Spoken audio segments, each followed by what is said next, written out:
прямо скажем. И показателем того, что в Китае все достаточно плохо, это что цены на нефть, как раскатали губу страны нефтеэкспортеры и там разные инвесторы, не оправдались. Они практически не растут. Да, немножко выросли, там превысили 80 там, долларов, но скакнули, а потом опять упали. Показателен в этом плане ситуация с ценами на Уралс. Они там один раз прыгнули вот ближайших несколько дней, было чуть превысили 60 долларов, 61 за баррель, а сейчас опять упали до 58. Я думаю, будут падать, потому что никому столько нефти не надо, ее достаточно, роста мировой экономики нет, практически везде идет падение, а для Российской Федерации такая цена меньше 60 долларов, как известно, потолок 60, а она будет еще падать до 50, я думаю, в ближайшее время. Это фактически, ну, надо брать Путину белые тапочки, простынку белую, вместе с Мишустиным и этим Олегом, их первым замом Белоусовым, идти туда на кладбище где-нибудь. И Дима там, Медведев им вместе с Патрушевым, Володиным где-нибудь могилку выроет. Вот, выступят гробокопателями для Путина и Мишустина, и Белоусова. Ну и заодно ж Набиуллину прихватят. Поэтому Центробанк России перестал продавать американские доллары. У них вообще не осталось валюты. Они отказались от американского доллара. У них осталось от валюты только один китайский юань. Это ж надо быть полными такими.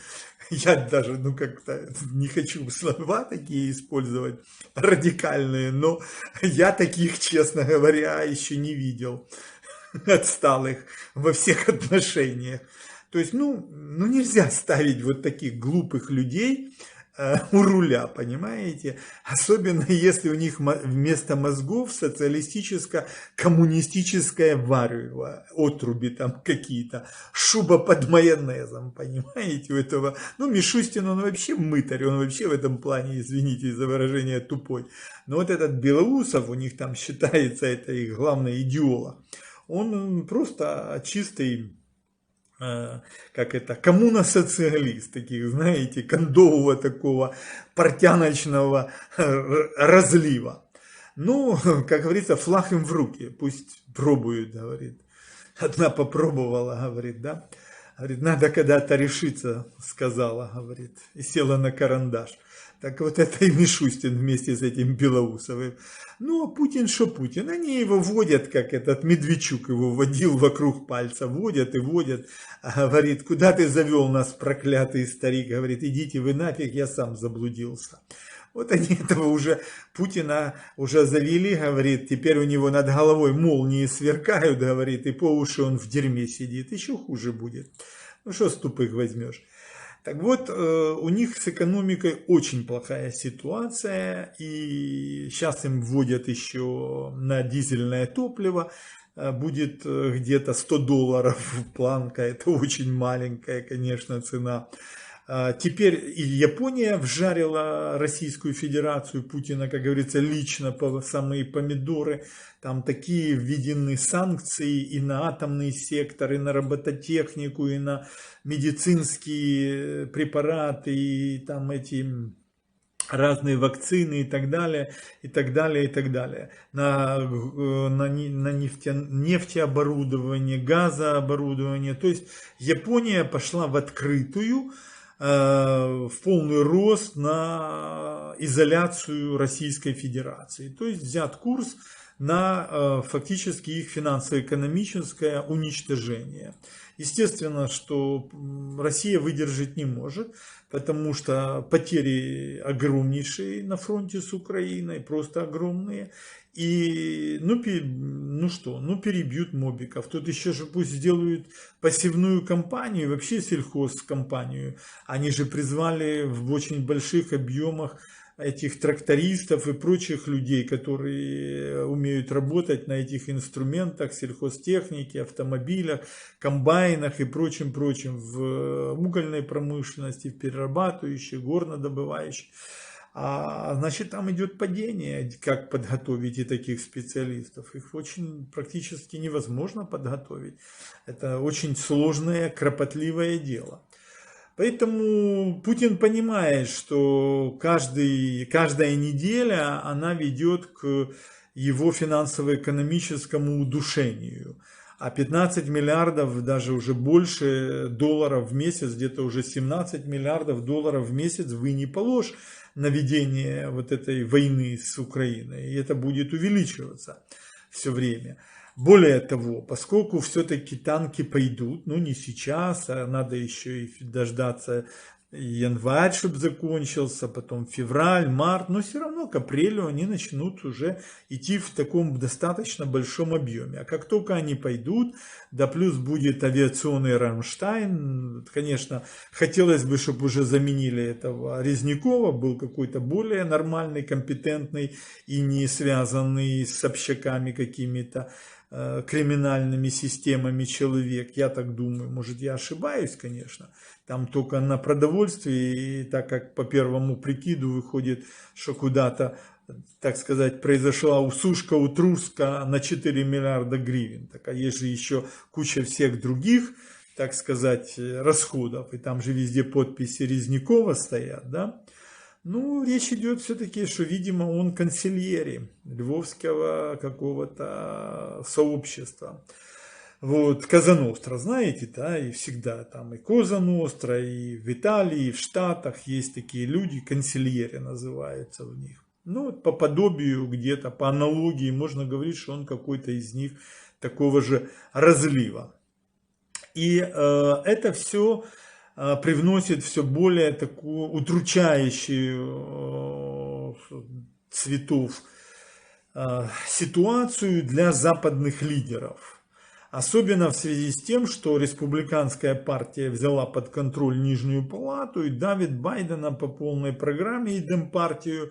И, соответственно, это уже проявляется, ну, с Твиттером мы уже знаем, Маск там по полной давит их, эти все цензурные комитеты, а тут уже не выдержал и Мета Facebook, поскольку этому, как там, Цукербергер или как там его, вот это ж у него уже будет пополнение, отпрыск появится. Вот, и очень тяжелое положение для них стало, и они уже разблокировали все там аккаунты, записи Трампа, сняли все ограничения с него, восстановили. Ну, Трамп же на этом не остановится, он же, так сказать, парень такой, что умеет совершать действия по отплате тех, которые ему нанесли такой серьезный же по нему удар. Поэтому понятно, что так просто для этого Цукерберга и прочих не обойдется, и для Гейтса то же самое. Гейтс, кстати, заявил, что в неудачах на войне в ситуации очень виновато украинское правительство. Слышишь, Мигаль, Резняков, Зеленский, Ермак и прочие, так сказать, товарищи Тимошенко. И это будет сейчас означать, что Зеленский со своими вот эти ролевыми играми, мыльными операми, он не выскочит, и ему придется отвечать по полной. Ну и вот эти все бла-бла-бла разговоры там организовали, что типа Джонсон, посол Великобритании в Украине. Ну такую галиматью нести, Зеленский это еще как-то там комментирует. Как Джонсон приезжал предупредить Зеленского, что лавочка может закрываться.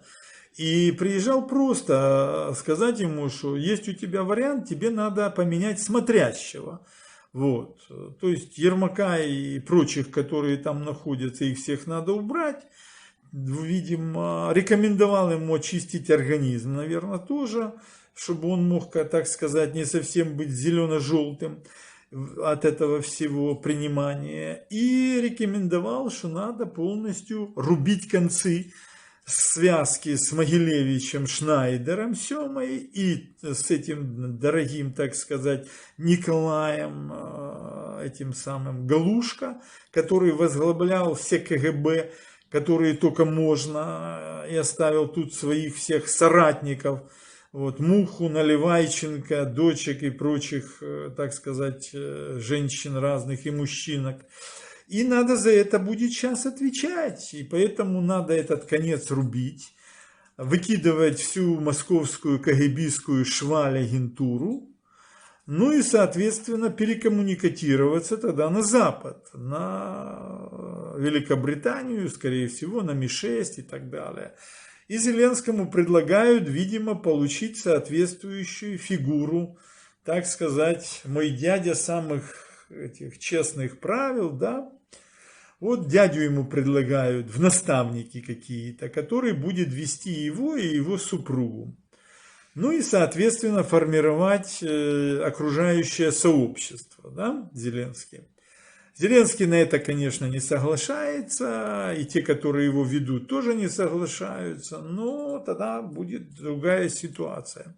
Плюс ему предлагают прекратить огонь, остановиться, отменить военное положение, разрешить мужчинам выезжать, ну и готовить надо выборы досрочные. Верховный Совет, потому что он антиконституционный, напринимал всякого хлама кучу против Конституции, нарушена 5-я статья Конституции, Зеленский, его бригада зелено-желтая, она вместе с Арахной, так сказать, верховной ведьмой, сделали соответствующий конституционный переворот, совершили мятеж, устранили, разломали Конституционный суд, незаконно убрали главу Конституционного суда, антиконституционно провели выборы, Верховный Совет, набрали всякую шушеру, шваль, шулеров всяких, которых в Трусковце потом у них там Милованов типа дрессировал, натаскивал. Ну сколько можно, обезьян сколько не натаскивают, таскай их не натаскивают. Они только просят, чтобы им банан дали и этих самых в шею у них поискали. Больше ничего. На другое они ж не способны. И гадят, и еще гадить могут везде, где только могут. Поэтому уже весь Верховный Совет обгаженный, как муха, картины мухами. Помните, как Швейк говорил, что взяли мухи и обгадили портрет Франца Иосифа. И вышла большая проблема от этого. Так вот, обгадили Верховный Совет, высший законодательный орган Украины уже по полной программе. Эти всякие мухи, шулеры и шваль всякая. Там одного в Таиланде поймали. Он там, так сказать, осуществлял свою эту, инкарнацию, возвращался в другую какую-то форму, там показывал. Кстати, Царев когда-то тоже такую инкарнацию делал, когда в Венесуэле в каком-то там водоеме с маленькими детьми, мальчиками венесуэльскими там развлекался в обнаженке почти. Какие-то странные у них игры в воде получаются. Так вот, сегодня ситуация обострилась до предела, и речь должна идти вот о том, что я сказал, и, видимо, Запад начал настоятельно Зеленскому это рекомендовать. Ну, а Путин ему это рекомендует путем массового обстрела, который произошел 26 января, и сказал, что это не последний.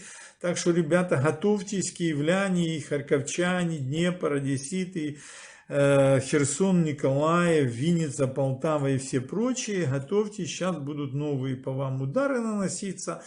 Вот, поскольку вам нравится сидеть в этих бомбоубежищах, ну так что, значит, будете смотреть этот марафон, так сказать, видео, слушать эту жуйку зелено-желтую, ее потреблять в уши, в рот и в нос.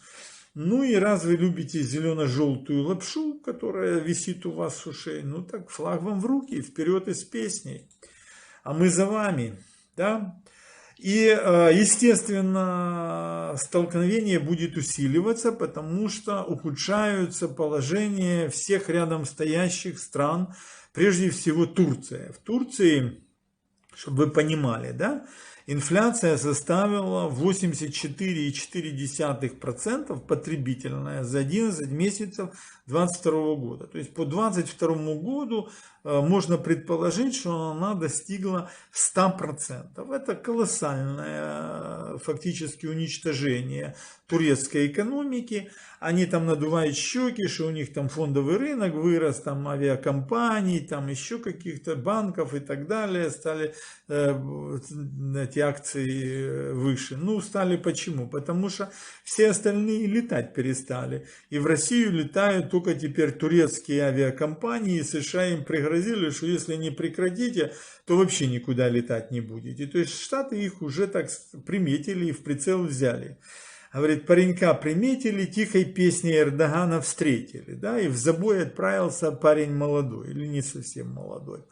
Поэтому Эрдогана сегодня уже $1 стоит практически, если вы хотите купить доллары, у вас лиры турецкие, вы хотите доллар купить, то вам надо, чтобы $1 купить, отдать 20 лир. Ну, это безумие полное. Когда-то было $1 3 лиры, там 4, 5, 6 лир, но уже 20 почти. А если вы сдаете доллар, то вам дают за это где-то около 18,5 лир. То есть, ну это все, это полный крах, полный крах. А у него в этом году, 23-м, выборы. Понятно, что на таком уровне он, конечно, никуда не пройдет. Ему надо во что бы это ни стало, чтобы война в Украине прекратилась. Тем более, что по сути почти остановился зерновой так называемый коридор. Видимо, уже или вывозить нечего, или вообще ситуация там уже совсем стала плохая с этим зерном. Ну, в принципе, логично, потому что посевной в Украине, озимых почти не посеяли, а сейчас весной как их сеять, если война везде идет, и сейчас могут фронт прорвать и в Запорожскую область полностью войти, Херсон вернут, и Донецкая, Луганская, Харьковскую ворвутся, на Сумы, на Черниговщину там ворвутся, и все, и какие тогда будут эти самые, в Киевскую область могут прорваться, и какие тогда будут, так сказать, сельскохозяйственные работы, их просто не будет. Поэтому для Запада, для Турции, для других стран ситуация более-менее понятна, что надо эту всю лавочку пока закрывать, и пусть оно как-то так висит, потому что у всех идет полный обвал.